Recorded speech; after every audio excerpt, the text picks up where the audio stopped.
Okay, we're back. Sorry for the little interruption there. Okay, so our next step here is to cultivate the actually. Hi.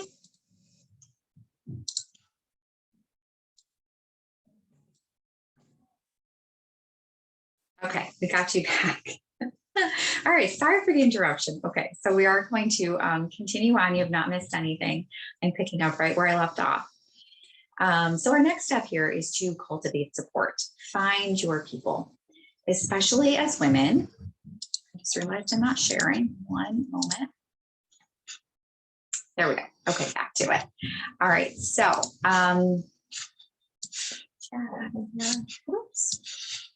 There we go. All right, so gotta love technology. Okay, so especially as women, as I said, we are not meant to kind of do this alone. We're not meant to be, kind of isolated, especially in early motherhood. Isolation can be very detrimental to our well-being. So be around people who lift you up, being around people who support us, who accept us as we are. They're not draining our energy or asking us to be anything that we're not. Being around those people can really just elevate our entire well-being and help us to feel safe and to help us to feel secure and to help us to feel safe to be authentic. And I think that's really important, especially in the times that we're living in. If it doesn't feel safe, however, if you know that once you share something with a certain person that the light is going to go out of it, or if you know a certain person is going to react either protectively or defensively, maybe that's not the person then that you share a lot with. Maybe that's not a place that you identify as safe. So we're really looking for people that are going to really elevate us, allow us to be on the growth path that we want to be on. And we're really looking for the people that are going to elevate you and enhance the beauty of who you are. So maybe if you can identify even just one person in your life that you can kind of share some of yourself with, start to identify what are those safe spaces where you can really be yourself and kind of start to maybe share some of this work that you're going to be doing by kind of incorporating more feminine qualities. Kind of, again, keeping your eye out, keeping your eye open for possibilities, for people and connections that you may be able to make. So those people, it really depends on your interests. They could be in a yoga studio. They could be in a writing class. They could be in a pottery class. They may be at a talk or an event around a topic that interests you. Really keep an eye out for ways to connect because they are certainly out there, definitely becoming more and more plentiful. And especially with the events of the last 2 years, people are bursting for connection. It's a strong desire at the moment. So events are happening everywhere and opportunities for connection really are everywhere. So again, keeping your eyes open, keeping your heart open to more connection. Because what's really going to take all of this work once you've cultivated a connection to yourself and really started to set boundaries and create space, a richness comes when we're able to share this with people who they don't necessarily need to be like-minded people, but people that just accept who you are as you are and aren't trying to change anything about you. So that's definitely, while it may be the last element, it is certainly not the least important. It is still a very important element.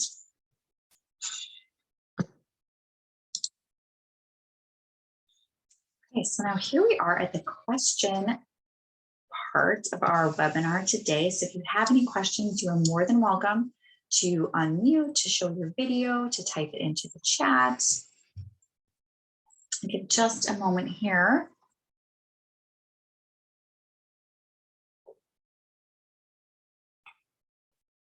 All right, let's see. Oh, Nikki, there is that feeling that we always have to be accomplishing something. Yes, it's hard to take a break and turn off the brain without sitting there thinking of everything we have to do.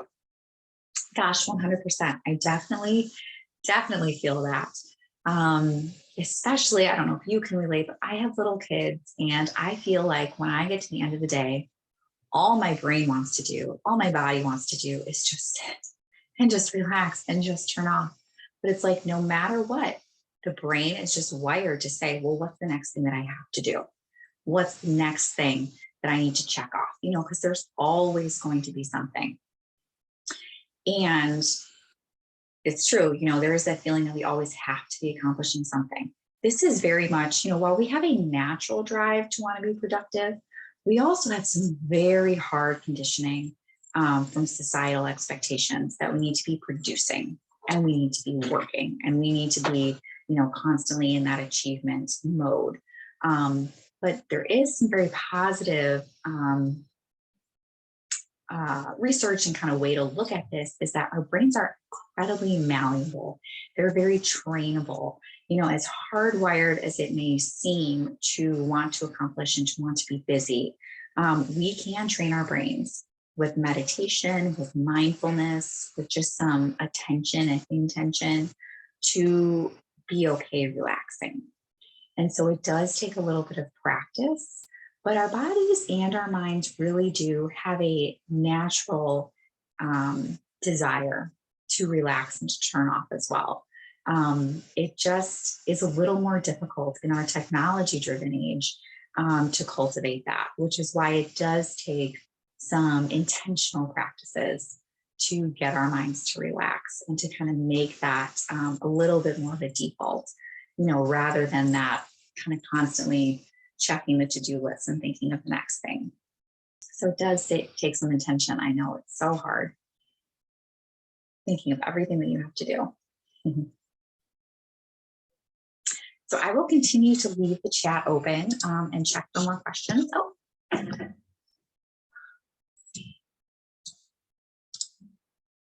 Yeah, Nikki. Okay, so what do you suggest for dealing with difficult people you have to deal with, ones that can't be pruned and can't be pruned right away, that sap your energy? Definitely. We're not going to be able to get rid of everybody in our lives. We can't get rid of everything that stresses us. Absolutely. So in that case, this is where you'd be setting a boundary, if it's possible, to set a little bit of a boundary with that person, either saying, it may be something you say, it may be, that's not a topic I really feel comfortable talking about right now. At another time, I'll seek your advice, or saying something that kind of maybe puts a little bit of a barrier between whatever it is that kind of makes you feel uncomfortable with them, kind of whatever is sapping your energy about them. But oftentimes the best thing that we can do when there are external triggers like that is to work with ourselves. So putting a boundary with ourselves, saying, just internally, I will not discuss this topic with them, or I won't go to them with this idea in mind. Or if it's really someone that is super, super triggering, sometimes it can just be before you go to see that person, you're going to be in a situation with them. I like to do a thing that I call cloaking up. And so I sit for a few minutes and I close my eyes and I envision. You can kind of, take this however you like to do and however it's most effective for you. But I envision, usually from my top down, a cloak kind of coming in layers down and covering my body.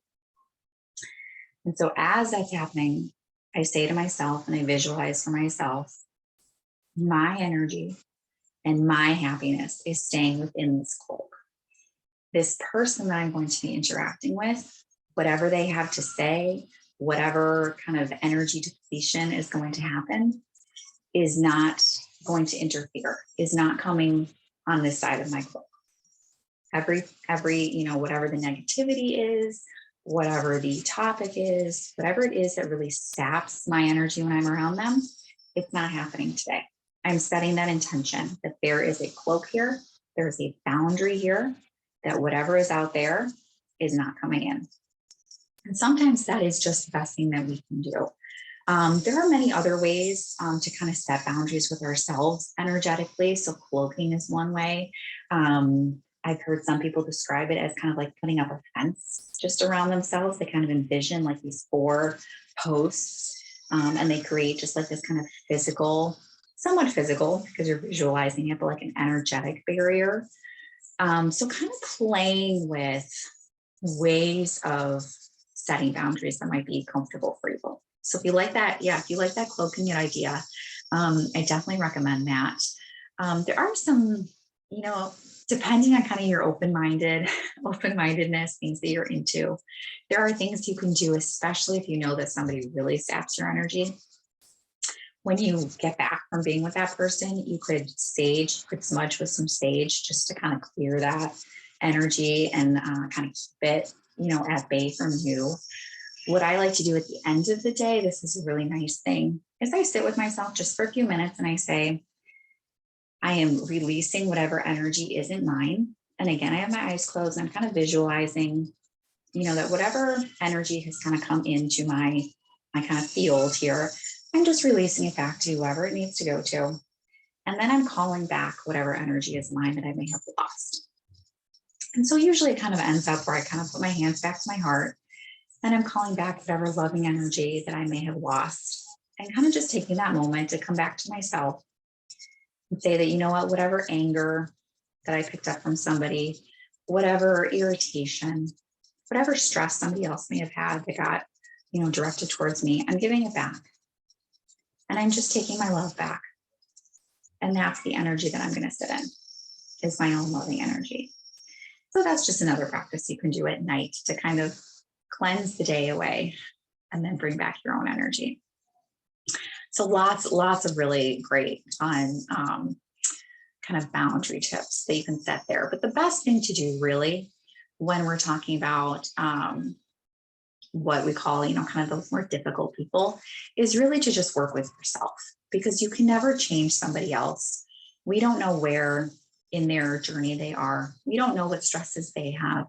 Oftentimes, we don't always know what's happening, even with the people that are closest to us. And so the best thing we can do is kind of, stay in our lane and kind of work on ourselves. And that allows us then to meet them with maybe some more kindness and some compassion. Because I love the quote, and I try and remind myself, a few times a week, that everybody you encounter is fighting a battle that you know nothing about. And so kind of the more that we can keep that in mind and kind of, keep our love to ourselves, not maybe keep it to ourselves, but keep it within ourselves, more than we can show up with kind of some more compassion and kindness. And that's how we're really going to elevate the entire world, because the world does not need more stress or more anger. So let's try and meet it kind of with some more kindness and compassion. Oh, thank you. You're very sweet. And thank you so much for showing up. I'm so happy for you too. So, and you know what, if you have enjoyed today, there will be a series coming up to kind of dig into these areas a little deeper. So we're going to talk, more about cultivating that connection to ourselves, more about nutrition and fitness. I mean, what does this look like, kind of in those very practical realms? What does it look like in work and family life? There's a lot to dive into there. And then how we show up in the world. So again, we kind of touched on it a little bit there, but kind of the compassion pieces, the kindness pieces. How are we going to really make change globally? Because we can. So you can register for all of those in the next half hour. It's not up yet, but it will be up soon at emholisticwellness.com/retreats. So that will be coming up if you are interested. And then just if you like to continue the conversation, kind of continue some of the work. So I do a little bit on Instagram. I will be at the Park Ridge Health Fair, which I think, Nikki, that will be there in June. I'm going to be doing a retreat in the Chicagoland area in October, date and location to be determined. And then of course I have, I like to share as much love as I can. So I do that through my newsletter, which I call Love Notes, because we all need more of that. And if you need any support, any questions, you can always reach me via email or check out my website to kind of see what else I'm sharing and what I'm doing. So if there are any more questions, I'll wait just another minute. We'll kind of wrap things up here. You're so sweet. Oh, Nikki, thank you. All right, well, thank you so much for joining us today. It has been such a wonderful experience. I hope this was a positive, informative, valuable hour of your time. As I said, slides, recording, and workbook will all be sent in just a little bit. I hope to see you in June for the rest of this series. It will remain free and available to everybody. So I hope to send you off today with lots of love, some grounding energy, and I hope to see you around soon. Bye-bye, everyone. Thank you for joining us today.